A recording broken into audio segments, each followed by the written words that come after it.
An overexcited dog can turn everyday life into chaos. The leash comes out and they explode. A guest arrives and they lose control.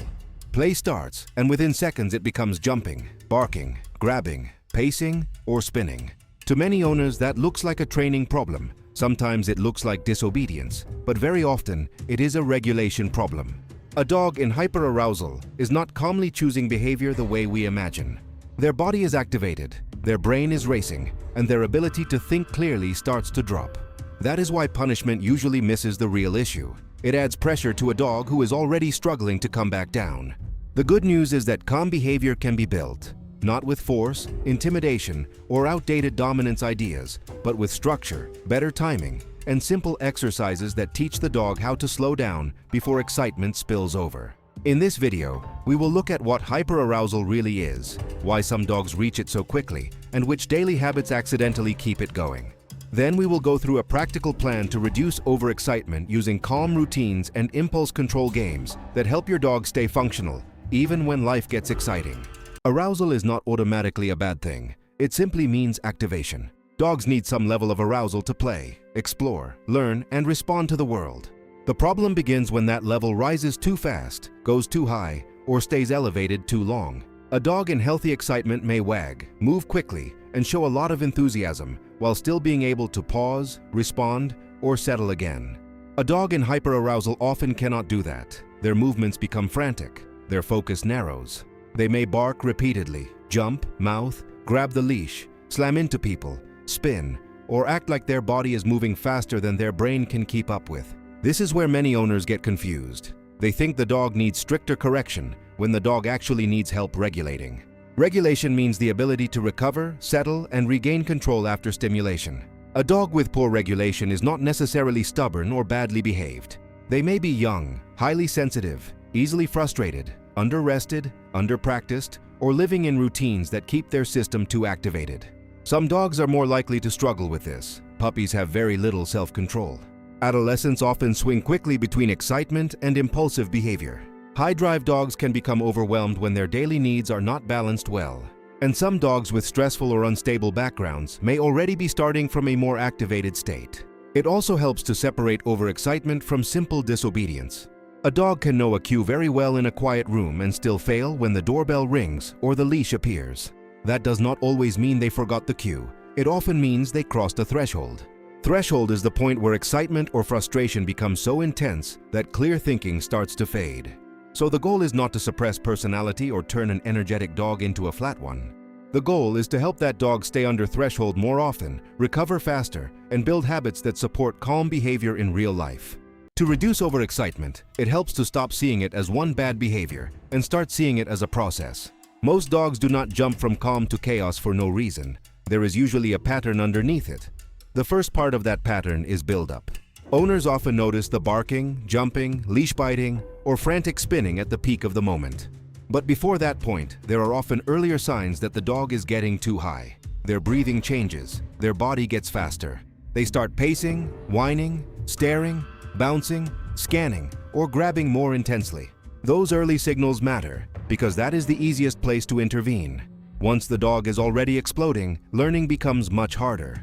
The second part is trigger stacking. Trigger stacking means several stimulating or stressful events pile up in the same day.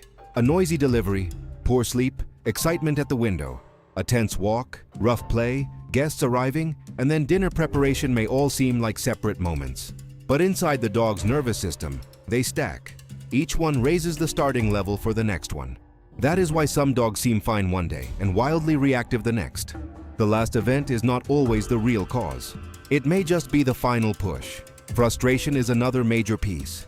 Many overexcited dogs are not just excited, they are frustrated. They want access to something and cannot get it right away. That can be the door opening, the leash being clipped, a toy being thrown, another dog, food, or even your attention.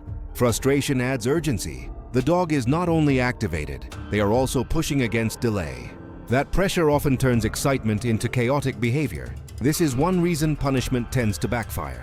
If a dog is already highly aroused or frustrated, yelling, leash corrections, or physical interruptions can add even more intensity. The dog may get louder, mouthier, or more frantic, or they may go quiet for a moment without actually becoming calmer.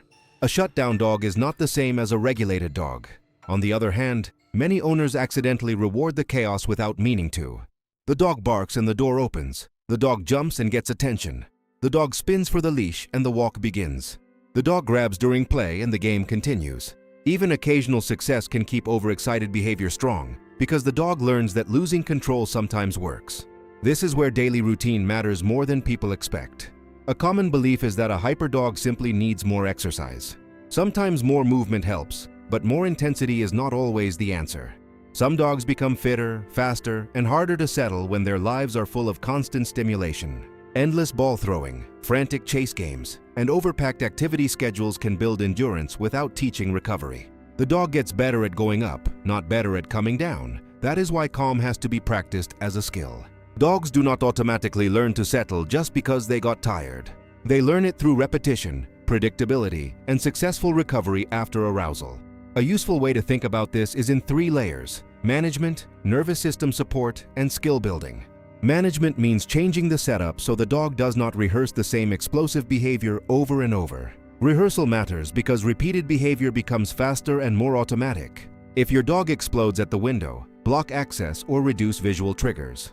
If guests cause chaos, use distance, a barrier, or a leash plan before they enter.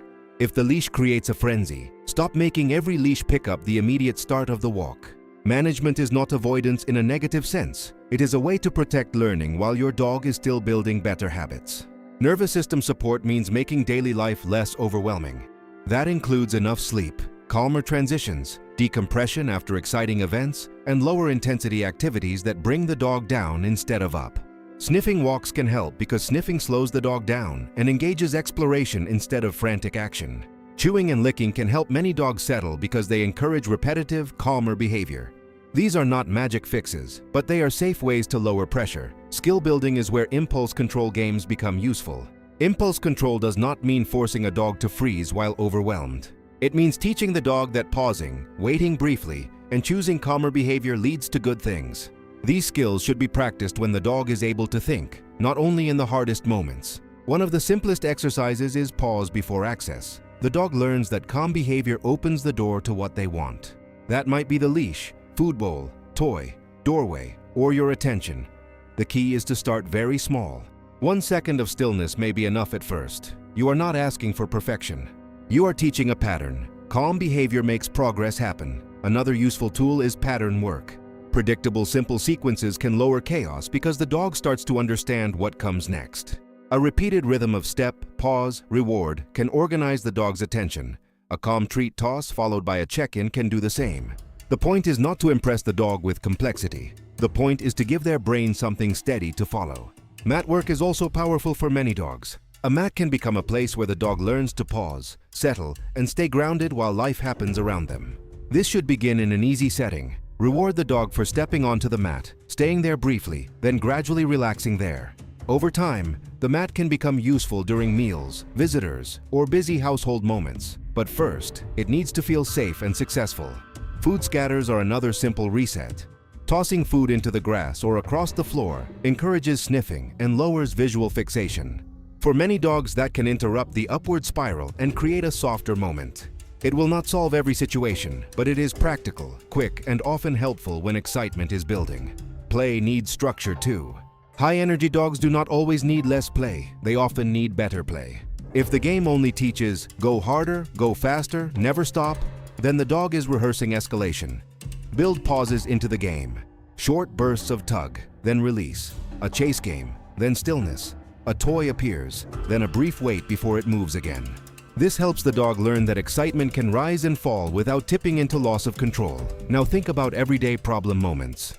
The first is pre-walk chaos. The leash appears and the dog begins barking, spinning, jumping, or biting at hands and clothes. The usual human response is to repeat cues, rush through the routine, and get out the door. But that teaches the dog that frenzy is part of the walk ritual. A better approach is to break that chain. Pick up the leash, and if the dog escalates too much, pause. Wait for one small moment of softness, then continue.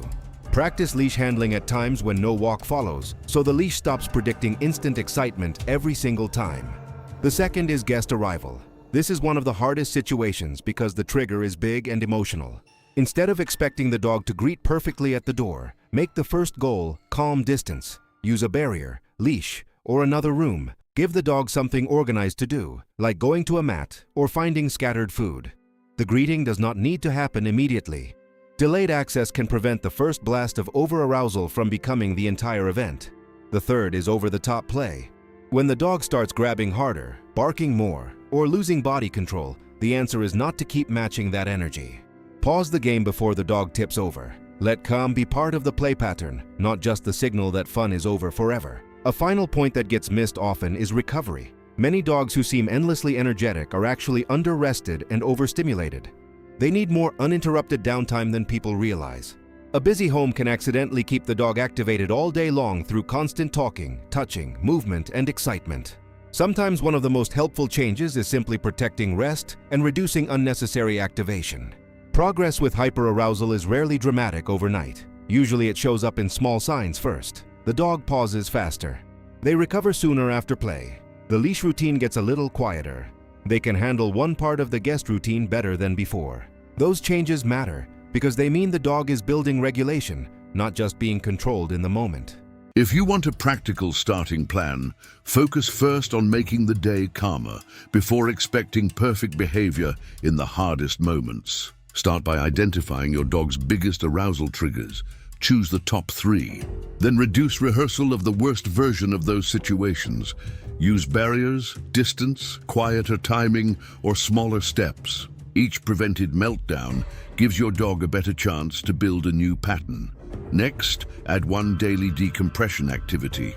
Think slow, not intense. A sniff-heavy walk, a calm chew in a quiet space, or a short food search can help lower the overall level of activation.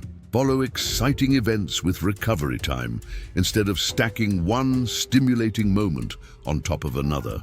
Then practice 2 or 3 very short impulse control sessions each day. Keep them easy enough for success. Use pause before access with food, the leash, doors, toys, or attention. Reward tiny choices that show control, standing still, checking in, stepping back, or keeping 4 paws on the floor. These small moments are where calm behavior begins. Add mat work if your dog responds well to it. Build value for the mat first in a quiet area. Do not rush straight into difficult situations. The mat should become a familiar place of success, not another place where the dog keeps failing. During play, work in intervals. Play, pause, reset. Let the dog experience excitement without learning that they must stay at full intensity the entire time. Your behavior matters too. Move slower in trigger moments. Use fewer words. Keep your voice steady. Repeating cues over and over often adds pressure without adding understanding. Calm handling helps many dogs regulate faster. Now for the mistakes to avoid. Do not assume the dog is trying to dominate the situation. Hyperarousal is usually about activation, frustration, and poor regulation, not status. Do not rely on punishment to create calm. It may stop behavior briefly without teaching the dog how to recover. Do not assume more intense exercise will fix everything. A dog can be physically tired and still mentally over-aroused.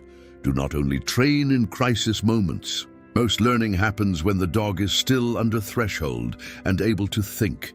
Do not ignore sleep and recovery. Rest is a major part of behavior, and do not expect progress to look perfectly linear. Some days will be easier than others. That does not mean the plan is failing. The real goal is simple. Your dog feels excitement, but does not get swallowed by it so quickly. They learn that calm behavior still works, still leads somewhere good, and feel safer in their own body. That shift takes practice, but it can happen. What situation sends your dog into overexcitement the fastest? And which calm routine has helped your dog settle more easily? This video is for educational purposes only. If your pet shows signs of illness, pain, sudden behavior changes, or distress, consult a licensed veterinarian or a qualified behavior professional. If you are enjoying our content, for more clear and friendly tips on life with dogs and cats, like and subscribe so you don't miss the next practical tips.